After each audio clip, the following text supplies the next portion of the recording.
नमस्कार दोस्तों, आप सभी का आपके अपने यूट्यूब चैनल में स्वागत है। दोस्तों, यदि आपने भी all India bar council exam 2023 की AIBE 18 एग्ज़ाम 2023 दिया है, तो आपके लिए ये वीडियो काफ़ी महत्वपूर्ण है।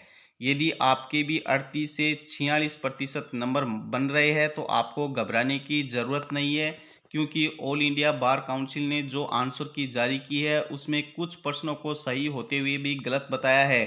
तो बार काउंसिल ऑफ इंडिया एक बार पुनः अपनी AIB की जो आंसर की है वो वापस जारी करेगा।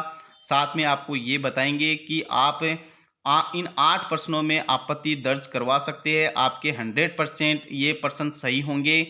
और साथ में आपको ये भी बताएंगे इस वीडियो में कि OMR शीट में व्हाइटनर का यूज करने वाले विद्यार्थियों का अब क्या होगा, और OMR शीट में पेपर्स कोड और बुकलेट नंबर गलत डालने वाले विद्यार्थियों का क्या होगा। इन सभी बातों की जानकारी जो आपके दिमाग में जो डाउट चल रही है वो इस वीडियो में आपको क्लियर करेंगे।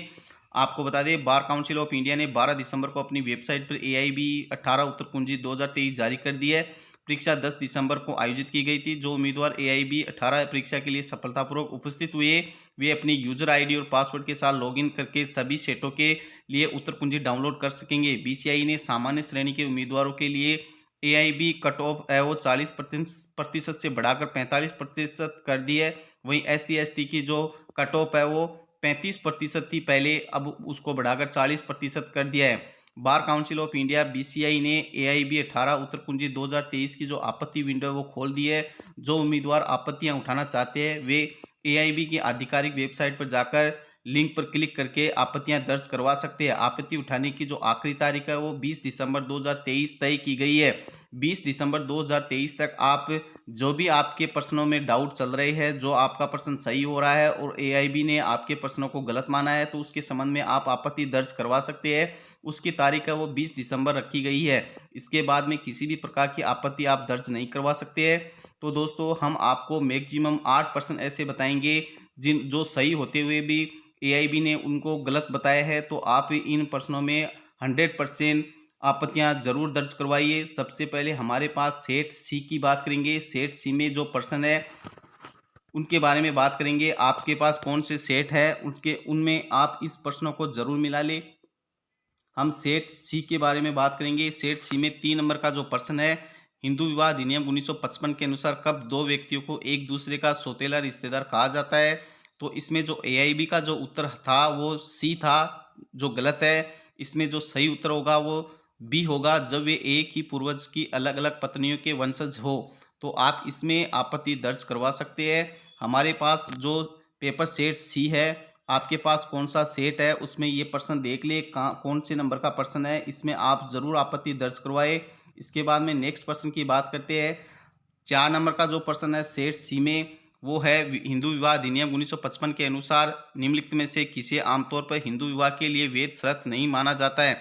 तो जो AIB का जो आंसर था वो आंसर सी बताया था, जबकि इसका जो आंसर होगा वो ऑप्शन बी होगा। इसका सही उत्तर पक्षकारों को प्रतिष्ठित रिश्ते की कोटि के भीतर होना चाहिए, ये इसका सही उत्तर होगा।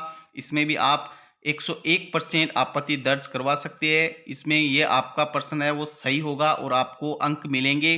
तो दोस्तों, इस प्रकार से कुछ ऐसे प्रश्न है जिसमें AIB ने अपनी उत्तर कुंजी में उसको गलत बताया है, ताकि आप इनमें आप आपत्तियां दर्ज करवा के अपने स्कोर को बढ़ा सकते हो और आराम से अपनी इस एग्जाम में पास हो सकते हैं। नेक्स्ट प्रश्न की बात करें तो प्रश्न नंबर 5 है सेट सी का। सेक्शन 13A में जो हिंदू विवाह अधिनियम 1955 की धारा 13(1) में निम्नलिखित प्रावधान करती है, क्या प्रावधान करती है। तो AIB ने जो उत्तर माना है वो ऑप्शन बी माना है, जो गलत है। इसका जो सही उत्तर होगा वो केवल 3D होगा, केवल 3 तलाक के लिए आधार, यानी कि जो हिंदू विवाह अधिनियम 1955 की धारा 13(1) है वो केवल तलाक के आधारों का प्रावधान ही करती है। तो इसका जो सही उत्तर होगा वो ऑप्शन डी होगा, जबकि AIB की जो आंसर की है उसमें ऑप्शन बी को इसमें सही माना है, जो गलत है। आप इसमें आपत्ति दर्ज करवा सकते हैं और अपने स्कोर को इंक्रीज कर सकते हैं। तो ऐसे कुछ प्रश्न है जो आपके सही है। जिन्होंने डी ऑप्शन सही किया है इस प्रश्न का, उसका सही उत्तर होगा। नेक्स्ट प्रश्न की बात करें तो प्रश्न सेट सी का जो 36 नंबर का प्रश्न है उसमें एआईबी की जो आंसर की है उसमें उन्होंने बी ऑप्शन को सही माना है, केंद्रीय उपभोक्ता संरक्षण परिषद, जबकि इसका जो सही उत्तर होगा वो ऑप्शन नंबर ए होगा, केंद्रीय उपभोक्ता संरक्षण प्राधिकरण।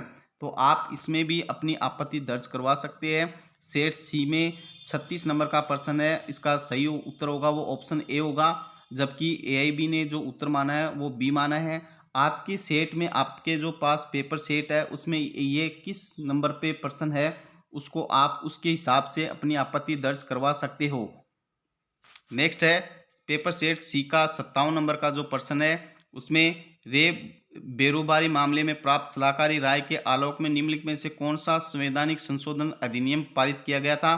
तो इसमें जो सही उत्तर होगा वो होगा इसका बी ऑप्शन सही होगा, जबकि एआईबी ने इसका जो ऑप्शन माना है वो सी ऑप्शन को सही माना है। इसमें भी आप अपनी आपत्ति दर्ज करवा सकते हैं। तो कुछ 8 हम प्रश्न ऐसे बता रहे हैं जिनमें अगर आप आपत्ति दर्ज करवाओगे तो आपके 100% नंबर बढ़ेंगे, और आप अगर पास मार्क के यानी कि आप अगर 46% बन रहे हैं, SC ST के अगर 38% बन रहे हैं तो वो इंक्रीज होके आप पास कर सकते हो। नंबर 72 नंबर का जो क्वेश्चन है, गैर जमानती और संज्ञेय अपराध करने के लिए किसी निजी व्यक्ति द्वारा गिरफ्तार किए गए व्यक्ति को पुलिस अधिकारी द्वारा फिर से गिरफ्तार किया जाएगा यदि ऐसा व्यक्ति दंड प्रक्रिया संहिता 1973 के निम्नलिखित में से किस प्रावधान के तहत आता है। तो इसमें ऑप्शन डी सही होगा, जबकि एआईबी ने ऑप्शन ए को सही माना है। इसमें आप आपत्ति दर्ज करवाइए, ये आपका प्रश्न सही होगा। अगर जिन विद्यार्थियों ने डी ऑप्शन सही किया है उसका ये सही होगा। 77 नंबर का प्रश्न है, ये बिल्कुल रॉन्ग है, ये डिलीट होना चाहिए और ये डिलीट ही होगा। एआईबी अगर इसमें आप आपत्ति दर्ज करवाते हो तो एआईबी आगे अपने आंसर की में इस प्रश्न को डिलीट भी कर सकता है, क्योंकि ये प्रश्न पूरा है वो पूरा का पूरा रॉन्ग प्रश्न है। इसमें जो प्रश्न है ये पूछा गया क्या है, जो प्रश्न पूछा गया है उसमें एक भी ऑप्शन ऐसा नहीं है जो इस प्रश्न का उत्तर हो सकता है। तो ये प्रश्न 100% डिलीट होगा, इसमें आपको बोनस अंक मिलेगा। नेक्स्ट प्रश्न की बात करें तो नेक्स्ट है सेट सी का 81 नंबर का प्रश्न है, दीवानी प्रक्रिया संहिता 1908 के आलोक में दीवानी न्यायालय के क्षेत्राधिकार को तय करने के लिए निम्नलिखित में से कौन सा महत्वपूर्ण है। तो इसमें एआईबी ने जो आंसर माना है वो एक नंबर माना है, ए नंबर माना है वाद पत्र में दिए गए प्रमाण, जबकि इसका जो सही उत्तर होगा वो ऑप्शन नंबर सी होगा, ए और बी दोनों।